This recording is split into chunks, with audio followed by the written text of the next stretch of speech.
ఉదయ్ కిరణ్ గారు అసలు జీరోగా ఉన్నప్పుడు మీకు తెలుసు. అంటే యాజ్ మోడల్గా నేను నా ఏజెన్సీ నుంచి ఉదయ్ కిరణ్ ఫిల్మ్స్కి హీరోగా రాకముందు నాతో ఒక 2 యాడ్ ఫిల్మ్స్ చేశారనమాట. ఓకే. సో అప్పటి నుంచి నాకు పరిచయం. సో అంటే ఉదయ్ కిరణ్ హీరో కాకముందు మీకు తెలుసు. అవును. ఆయన లైఫ్ ఏమీ పూల పంపు కాదు. ఆయన కూడా చాలా కష్టాలు పడి వచ్చారు. యా. సో అంత కష్టాలు పడ్డ వ్యక్తికి లాస్ట్ రోజున ఆయన చనిపోయే రోజున ఆయన ఆల్రెడీ లైఫ్లో ఎంతో కొంతగా చాలా అచీవ్ చేశారు. చాలామంది ఫ్యాన్స్ని సంపాదించుకున్నారు. యా. సూపర్ క్లాస్ హీరోగా, లవర్ బాయ్గా అవును. చాలా ఖ్యాతి దక్కించుకున్నారు. అందరికీ ఇష్టమైన హీరోగా ఉన్నారు. బట్ ఆ టైంలో కొన్ని ఫ్లాప్స్ వచ్చి ఉండొచ్చు. ఏమీ లేని రోజును చూసిన ఉదయ్ కిరణ్ కేవలం సినిమా అవకాశాలు లేకే చనిపోయారు అంటే మీరు నమ్ముతారా? సినిమా అవకాశాలు లేక చనిపోయారంటే నేను నమ్మను డెఫినెట్గా. ఓకే. సో ఉదయ్ గారికి అప్పటికి ఉన్న ఫేమ్కి తను చాలా చేయొచ్చు యాక్చువల్గా. ఈవెన్ తను తలుచుకుంటే ఒక పెద్ద టీవీ షో యాజ్ అన్ యాంకర్గా చేయొచ్చు.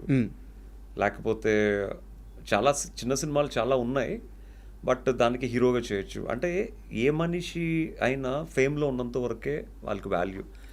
మనం ఫేమ్లో ఉన్నంత వరకే మనం ఏది చెప్పినా జనాలు నమ్ముతారు, మనకి పాజిటివ్ కామెంట్స్ వస్తాయి. అదే ఫేమ్లో లేనప్పుడు నేను ఏది చెప్పినా కింద ట్రోలింగ్ చేస్తారు, నెగిటివ్ కామెంట్స్ వస్తాయి. అదేంటంటే మన సక్సెస్ని బట్టే చూసే వాళ్ళకి రెస్పాన్స్ వస్తుంది యాక్చువల్గా. ఇప్పుడు ఈ ఇంటర్వ్యూ కూడా కిందన ట్రోల్స్ చూస్తే ఈడు కూడా చెప్తున్నాడా, లేకపోతే ఈడు కూడా చెప్పేవాడు అయిపోయాడా అని అంటారు యాక్చువల్గా. అనేవాళ్ళు అంటూనే ఉంటారు. బట్ ఈ పొజిషన్ ఇప్పుడు మీ ముందు ఇలా కూర్చుని మాట్లాడడానికే ఒక పెద్ద సక్సెస్. ఈ సక్సెస్కి రీచ్ అవ్వడానికి ఎంత కష్టపడి వచ్చారు అనేది వాళ్ళకి తెలియదు యాక్చువల్గా. అలాగే ఉదయ్ కిరణ్ గారి విషయంలో కూడా హీ అచీవ్డ్ ఎ లాట్. నేను పక్కనే ఉండి స్వయంగా చూసాను యాక్చువల్గా. So back to back films, చిత్రం, మనసంతా నువ్వే కలుసుకోవాలని కూడా కలుసుకోవాలని, ఇవన్నీ back to back hat trick hero అని చెప్పి తను బీచ్లో షూటింగ్ అవుతుంటే అమ్మాయిలందరూ వచ్చి తన మీద ఫ్లవర్స్ చల్లేవారు అనమాట. రోజ్ పెటల్స్ అనమాట. అసలు షూటింగ్ చేయనిచ్చేవారు, అది విపరీతమైన క్రౌడ్ అనమాట. ఇప్పుడు సోషల్ మీడియా వచ్చి ఇవంతా ఇప్పుడు యాక్టర్స్కి ఆ ఫేమ్ చూస్తున్నారు, కానీ ఏమీ లేని టైంలోనే he have seen that fame అనమాట యాక్చువల్గా. బట్ ఆబ్వియస్లీ అంత ఫేమ్ చూసిన తర్వాత నేను ఒక చాలా సంవత్సరాల తర్వాత ఒక ఈవెంట్కి వెళ్తే he also came for the event, ఒక ఫ్యాషన్ షోకి. ఆ ఫ్యాషన్ షోలో తను కూడా ఒక నార్మల్గా కూర్చున్నాడే కానీ ఒక సెలబ్రిటీకి ఇవ్వాల్సిన రెస్పాన్స్ కానీ ఒక సెలబ్రిటీకి ఇవ్వాల్సిన ట్రీట్మెంట్ కానీ ఇవ్వలేదు యాక్చువల్గా. ఓకే.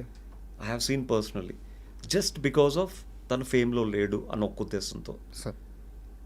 సో ఒక మనిషికి ఒక నడుస్తున్నప్పుడు రోజ్ పెటల్స్ జల్లి ప్రతి అడుగులోని పూలతో నడిపించే ఒక ఫ్యాన్స్ ఉన్న టైంలో సినిమాలు 2-3 సినిమాలు ఫ్లాప్ అయ్యేసరికి అసలు ఒక ఈవెంట్కి వచ్చినప్పుడు కూడా పట్టించుకోకపోతే ఆబ్వియస్లీ ప్రతి మనిషికి ఒక బాధ ఉంటుంది యాక్చువల్గా. కష్టం సార్ తీసుకోవడం. పక్కనే నిన్న కాక మొన్న వచ్చిన హీరోస్కి సెల్ఫీలు తీసుకుని అంత ఎస్టాబ్లిష్ అయిన ఉదయ్ గారితో సెల్ఫీలు తీసుకోపోతే ఆబ్వియస్లీ తను పక్కనే తీసుకుంటున్నప్పుడు తనకు బాధ కలుగుతుంది యాక్చువల్గా.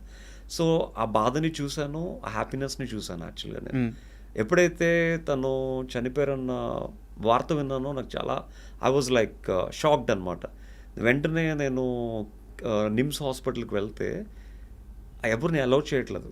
అసలు ఉదయ్ కిరణ్ని చూడడానికి ఎలాంటి స్టార్స్ రాలేదు. ఆ ఫ్యామిలీలో కూడా వాళ్ళ సిస్టర్ వాళ్ళ హస్బెండ్ ఒకతను ఉన్నాడనమాట, ఇంకెవరు లేరు అక్కడ. మేబీ ఆ కుటుంబంతో వాళ్ళ పేరెంట్స్తో వాళ్ళ ఫాదర్తో తనకేవో గొడవలు అవుతున్నాయి అనుకుంటా, ఎవరు రాలేదు. అప్పుడు నేనే మార్చురీకి వెళ్ళి ఓపెన్ చేస్తే అప్పుడు ఉదయ్ కిరణ్ గారి బాడీని ఫస్ట్ చూసింది నేనే. అప్పటికే తన కళ్ళని దానం చేసి ప్లాస్టిక్ కళ్ళు పెట్టారు యాక్చువల్గా. సో తర్వాత నేను మళ్ళీ నిమ్స్ వాళ్ళతో డాక్టర్స్తో మాట్లాడి ఆ బాడీని ఇంటికి తీసుకువెళ్ళి తర్వాత అక్కడ నెక్స్ట్ డే మార్నింగ్ చాంబర్ దగ్గర తీసుకువెళ్ళి మొత్తం అప్పుడు ఆర్టిస్టులు అందరూ అప్పుడు వచ్చారు యాక్చువల్గా. సో అదంతా అప్పుడు మొత్తం త్రూఅవుట్ ఉదయ్ గారితో మొత్తం తన బాడీ కాలి ఆ యాష్ అయినంత వరకు ఆ లాస్ట్ వరకు నేను తనతోనే ఉన్నాను యాక్చువల్గా. ఆ బాడీ మొత్తం కాలినంత వరకు తనతోనే ఉన్నాను. చాలామంది కొంతమంది మధ్యలోనే వెళ్ళిపోయారు, కొంతమంది బాడీ ఇలా అంటించిన వెంటనే వెళ్ళిపోయారు actually. But I'm the one. Maybe 2-3 కొంతమంది ఫ్యాన్స్ ఉన్నారనమాట. మొత్తం బాడీ అంతా కాలినంత వరకు, బాడీ బూడిదైనంత వరకు నేను ఉండి చూసి అప్పుడు నేను ఇంటికి వెళ్ళడం జరిగింది. అంటే ఇంకా ఒక ఫ్రెండ్కి అంతకన్నా మనం ఎక్కువ ఏమి ఇవ్వగలం యాక్చువల్గా. అంటే మీరు చెప్తుంటే అంటే ఇండస్ట్రీలో ఒక ఫేమ్ వచ్చిన తర్వాత అంతే, ఏదన్నా ఫేమ్లో ఉంటేనే మీకు గుర్తింపు, మీకు మర్యాద, మీకు మీ గురించి మంచిగా మాట్లాడతారు. అంటే ఒక బిగ్ బాస్ నుంచి బయటకు వచ్చినప్పుడు నా గురించి, నా ఇంటర్వ్యూస్ గురించి ట్రెండింగ్లో ఉన్నాం కాబట్టి ఒక ఇంటర్వ్యూ చేస్తే ఆ ఇంటర్వ్యూ ద్వారా కొన్ని వ్యూస్ వస్తాయి, ఛానల్ రేటింగ్ పెరుగుతుంది, ట్రెండింగ్లోకి వెళ్తుంది, డబ్బులు వస్తాయి ఉద్దేశంతో ఇంటర్వ్యూ చేసేవారు. అదే పాజిటివ్గా చేసిన ఇంటర్వ్యూని వీడి పాజిటివ్నెస్ అంతా జనాలు లాగేసుకున్నారు, ఇప్పుడు వీడు నెగిటివ్ చేస్తే మళ్ళీ కొన్ని రోజులు ట్రెండింగ్లో తీసుకెళ్ళొచ్చు అని చెప్పి మళ్ళీ నెగిటివ్ చేశారు. అవును, మళ్ళీ నెగిటివ్ చేసినప్పుడు మళ్ళీ వాళ్ళకి ట్రెండింగ్లోకి వెళ్ళాయి. అప్పుడు చాలామంది ఆర్టిస్టులు 30 years పృథ్వీ గారు కూడా నా గురించి నెగిటివ్గా మాట్లాడారు. బికాస్ ట్రెండింగ్లో ఉన్న ఒక పర్సన్ని పోక్ చేస్తే heal become more trending actually. So చాలామంది నా పేరు యూజ్ చేసుకుని they came in to trending అనమాట. సో అలాగా నన్ను రైట్ లెఫ్ట్ ఆడుకున్నారు యాక్చువల్గా. బట్ ఇట్స్ ఓకే, బికాజ్ నా వల్ల వాళ్ళకి ఏదో ఒక విధంగా ఉపయోగం, మీరు అప్పటికే రాటు తెలిపోయారు.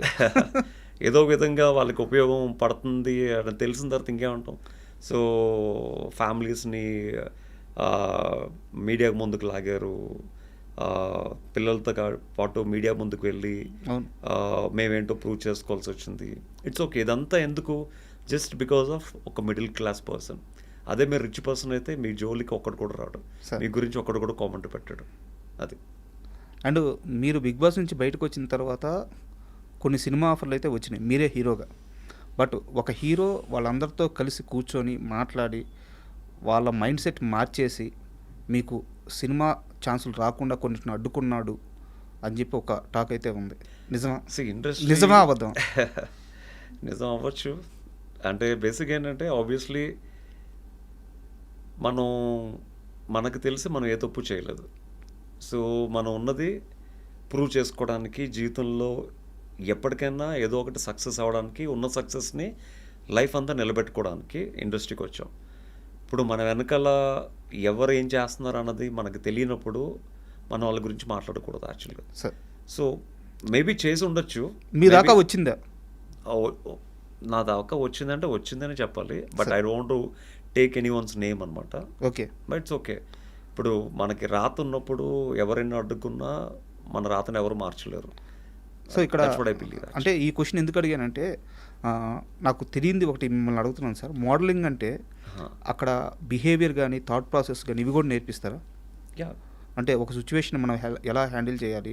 ఆబ్వియస్లీ బాడీ లాంగ్వేజ్ ఉంటుంది, సెల్ఫ్ కాన్ఫిడెన్స్ ఎలా బిల్డ్ చేసుకోవాలన్నీ ఉంటాయి అన్నమాట. సో అవే మిమ్మల్ని రాటు తెలిసింది. ఎందుకంటే ఇప్పుడు మీరు ఉదయ్ కిరణ్ గారి విషయంలో ఏవైతే చెప్పారో అవన్నీ కూడా మీరు లైఫ్లో మీరు కూడా చూశారు. ఆ క్రేజు చూశారు, డౌన్ఫాల్ చూశారు, బట్ మళ్ళీ రైజ్ అవుతున్నారు. సో ఇక్కడెక్కడా కూడా మీరు ఎక్కడ చెల్లించలేదు, ఎక్కడా కూడా మీరు సెకండ్ థాట్ తీసుకోలేదు. సో ఎక్కడ ఎదగాలి అక్కడ ఎదుగుతూ పోయారు, ఎక్కడ కష్టపడాలి అక్కడ కష్టపడుతూ వచ్చారు. సో ఉదయ్ కిరణ్ గారు తీసుకునే ఆ డిసిషన్ తీసుకునేదానికి మీరు తీసుకోకపోవడానికి రెండింటి మధ్య వ్యత్యాసం అంటే ఆ మైండ్ సెట్లో ఉన్న మార్పు ఏంటి? ఇప్పుడు యాజ్ ఎ పర్సన్ మీరు చెప్తే నమ్మరు, కానీ ఫేమ్ ఉన్నప్పుడు యూజువల్గా కొంతమంది చాలా పనులు వదిలేసుకుంటారు యాక్చువల్గా. సార్ మా వైఫ్ ఎప్పుడు నాతో ఫైట్ చేస్తూ ఉంటుంది, ఆ కాస్టింగ్ జోలికి వెళ్ళొద్దు, కాస్టింగ్ నాపేయండి, ఆ కాస్టింగ్ అనేదాన్ని నేను తట్టుకోలేను, okay stop that. As a యాక్టర్గా మీరు ఆల్రెడీ చాలా అచీవ్ చేశారు, యాజ్ అ మోడల్గా అచీవ్ చేశారు, యాజ్ అ సక్సెస్ఫుల్ పర్సన్గా చాలా అచీవ్ చేశారు. అంటే నాకేంటంటే ఒక జాబ్ ఎవరన్నా ఒక యాడ్ ఫిల్మ్ ఉంది ఎవరైనా ఉంటే చెప్పండి అన్నప్పుడు నేను ఎవరు కష్టపడుతున్న వాళ్ళకి ఏదో ఒక విధంగా హెల్ప్ చేయాలి. దానివల్ల మనకు డబ్బులు రాకపోయినా పర్లేదు, at least they make some money.